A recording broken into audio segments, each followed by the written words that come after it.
Hey guys, welcome back. And I'm excited. Why? Because I have something to unbox. Now, okay, hear me out. I know I said in my no-buy video that I wasn't going to buy any more camera gears, but I think I was lying to myself. Because let's face it, I can give up buying everything else. Clothes, shoes, bags, sure. Not camera gear. I'm sorry, I can't do that. In fact, I have to confess that I have purchased a few things for my Nikon Zf. What are these things?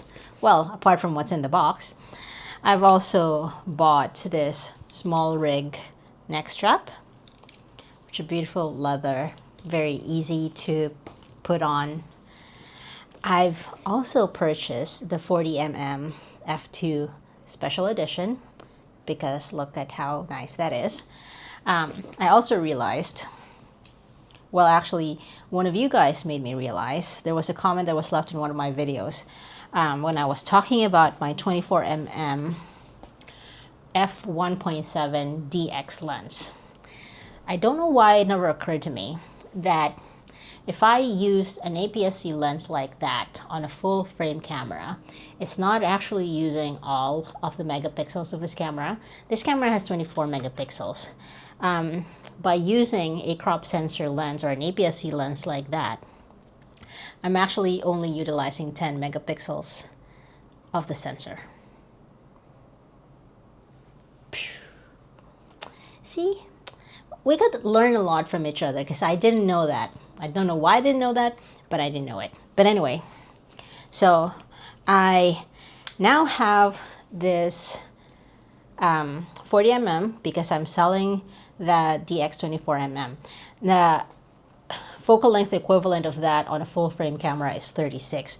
I figured for me to be able to use the whole sensor and get as much image quality as I want, I'm going to have to get a full frame lens. And so that's what I did. Now I'm selling that DX. I'm also selling my 28 to 75 mm f2.8, mainly because it's too heavy. I don't use it enough. And I could use the money that I get from that in paying off the stuff that I've just bought. But anyways, another thing, an important one that relates to what's in this box. I also got the Nikon FTZ2, which is an adapter for me to be able to use AF lenses on my Z camera. Now, I know there are a lot of things that people say about this adapter. I don't really care, honestly, because I just want it to work in the way that I need it for my camera. So now that I've mentioned that, let's go ahead and have a look at this because this came all the way from Japan. And I am, now just a little backstory while I'm trying to unbox this. I fell in love with using manual lenses when I tried the Pergear 35 f1.4. That is a very small all-metal lens, and when I tried it, the feel of using the aperture and focus ring and also the way it slows you down to make sure you've got the composition right is just amazing to me. And I'm just like, why was I so intimidated by manual lenses before, right? So here we go.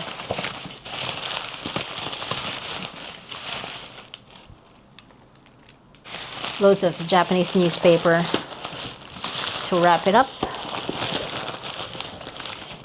Oh, how cute. They gave me a little origami. Is that how you say it? Origami.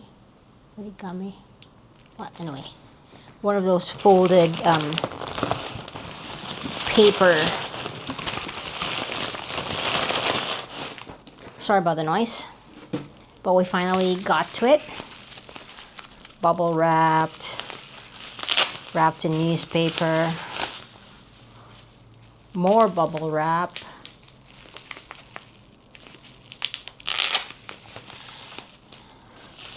And I just bought this on eBay, and I'm hoping it's going to be a good one. Okay. After the bubble wrap, there's more plastic around it, but you can probably already tell. So much wrapping.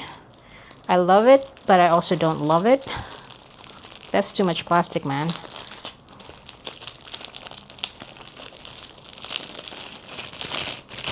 Here we go. And silica gel for good measure. So this is the Nikon 20mm f1.8. It comes with its original lens cap, front and back, but it also has a Nikon 62mm. I think this is a UV filter. Yeah. See? Fantastic. I've actually got a K&F ND filter ordered for this on Amazon, and I'm waiting for that to arrive. It's supposed to arrive today as well. And then I'm gonna go out and test this. Now, I have to check first if there's any fungus on here. They did say on the advert that there's no fungus, there's no haze, there's no, there's a few other things that they mentioned. I kind of forgot what they are, but can you hear that? That's the aperture ring. Nice. Love it. Okay. I'm gonna check out whether it's got any of those things. Easiest way to find out if there's any fungus on it is to shine the light of your phone's flashlight into the lens and see if there's any of those spidery webs that you might find, because those are fungus. Okay, so I'm gonna go ahead and do that, and then I'll come back later. Right, so this is what it looks like now with the FTZ2 and the actual lens.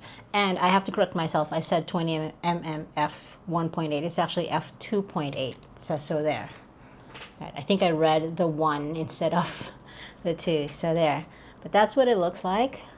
How badass does that look? It's a little bit heavy because the lens is a little bit heavy as well, plus the FTZ. But dang, ain't that sexy. So I'm gonna go out today, this afternoon, and I'm gonna be taking some shots with this. Right, so I have actually tested the lens with the FTZ2. So here's the lens, here's the FTZ2. And while I really like that combination, I feel like, because when you use this with the FTZ2, you actually have to put it in the smallest aperture, so I have to put it on 22. And then use the command dials on the camera to change the aperture.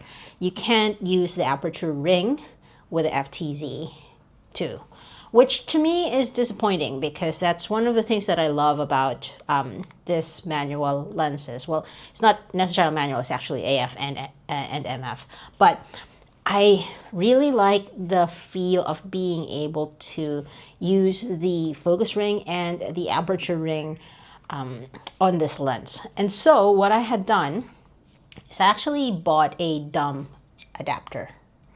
So what do I mean by dumb adapter? It doesn't have any electrical connections. So I can then use the aperture ring of the lens when I take my shots. I'm gonna put in some shots that I took that, and I put in some information about the EXIF data. Is that what it's called? EXIF, yeah. Now I'm gonna put that in as well so you can see, but one of the things that I noticed right away was a lot of lens flaring when you're shooting directly to the sun. But I actually don't mind lens flares. I find that can be done artistically. What I did notice on this particular lens here is that the lens flare is green. Some lens flares that I have seen are just yellow. Some have a little bit of purple in it. This one has got yellow and green as its lens flare. I suppose it has to do with the coating that was on the lens. So that's that. The other thing that I noticed is I love the sun stars that come out of this lens. Yesterday I went out with sunset, and I've taken a few shots at f5.6, and man, the sun star, fantastic. I didn't even have to step it down too much. I really liked how it turned out. So I'm including some of those shots on here and zooming into those sun stars so you can see what I'm talking about. I paid 250 Australian dollars for this lens plus GST, and I think it's really worth the money. 20mm 2.8. I don't know if I need my Viltrox 20mm 2.8 anymore, given that I have this. Now they're about the same size. This is heavier. This is quite light. This is fully autofocus. This can be used manual. Well, I guess this can be used manual as well, as long as you put the settings of your camera on manual focus. But it just doesn't feel the same. I like this. So much so that I actually bought an 85mm f1.8, but hold off. I bought it from a seller on eBay, based here in Australia, and the dumbass sent it in this envelope with just one layer of bubble wrap. So what did you expect happened to the lens? I'll show you. I don't know if you can see that, but the diaphragm blades are broken. Only two of them are actually still working. Like, dude, why? What kind of person would send a fragile item in an envelope with just one layer of bubble wrap? So obviously, I requested to return this and get my money back. He also didn't mention that thing that's there. Like, the description on the website says that it is in excellent condition, but that doesn't look like in excellent condition to me. Yeah, so I'm still waiting for them to reply to me, because eBay gives them, I think, 5 days from the request to respond.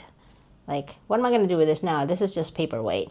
And I was so excited. I was more excited about this than the 20mm, because I already have the 20mm focal length with my Viltrox. This was going to be my first 85mm. So yeah, well, this is getting returned. I'm getting my money back. eBay has money back guarantee, and this is like a piece of shit at the moment. So I'm waiting for that. I did already order another 85mm f1.8 from the same seller that sent me this 20mm. So, and they packaged that really well. So I have no doubt that something coming from Japan would do well. Imagine sending it like this. Oh my God. Anyway, I'll do an update once I receive my 85mm with some shots from that as well. I intend to use that as for street portrait. Yeah, so we'll see. Let me know if you have any questions on using older vintage lenses with the FTZ, or even with a dumb adapter like this one from Ficas. I got it from Amazon. If you have any questions on that, I'm happy to oblige and talk a little bit more about it. So yeah, leave them in the comment section down below. Bye!